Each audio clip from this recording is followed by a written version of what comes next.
bana haysan ku neeflan u sareeya samada sare dayaxa calanka iyo sura san ku dhuudhiyo waqtiga iyo ku seerin Sayid Cabdillah Xasan Siyaad Barre iga dhashay Soomaali bana haysan ku neeflan u sareeya samada sare dayaxa calanka iyo sura san ku dhuudhiyo waqtiga iyo ku seerin Sayid Cabdillah Xasan Siyaad Barre iga dhashay sabool adigu ana sabaqo ku siiyay saraha dheer oo ismii ana taagay haddaad saaka kibirtay seegtaana ila dhacday ubadkii soo xirtay sunta dusha uga shubtay ninkii saxday siciisa dibi dhaalo inaan saxday hamuudin inaan samray hamuud saacadda way socota ciidankana wuu siqaani sabanka ii dhiib state house baan ka daagi Soomaali baan ka dhashay geesiyaashii Afrika sababkan kala dhashay sada dhashay habeenimo mirta tareesadan naasadaha kula beegsan sina alle kuuda sawkaada lagu diin sacabka intuntay shalay sokeeyaan ku mood sirtaada way qaraxday Soomaalina way ogaatay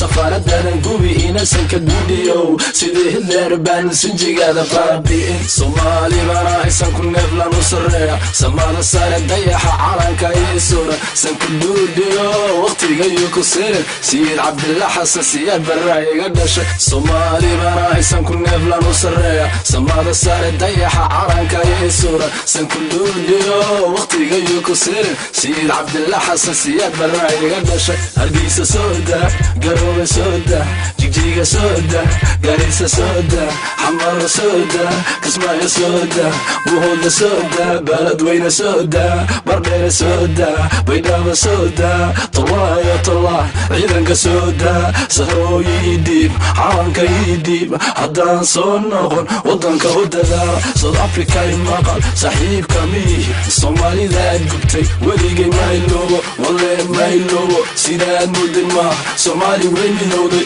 saxarkii wuu baxay iftiinkii soo baxay Soomaali waa nabad sool iyo sanaag sarag la saaku saarka noo xira sabadi goldogob saarka noo xira xajadu wasa sanku duudub asaga ii baahan Soomaali u baahan sanku neefle anaa u sareeyo hunoo u sareeya afaan caqilo suganta sooda Soomaali bana haysan ku neeflan u sareeya samada sare dayaxa calanka iyo sura san ku dhuudhiyo waqtiga iyo ku seerin Sayid Cabdillah Xasan Siyaad Barre iga dhashay Soomaali bana haysan ku neeflan u sareeya samada sare dayaxa calanka iyo sura san ku dhuudhiyo waqtiga iyo ku seerin Sayid Cabdillah Xasan Siyaad Barre iga dhashay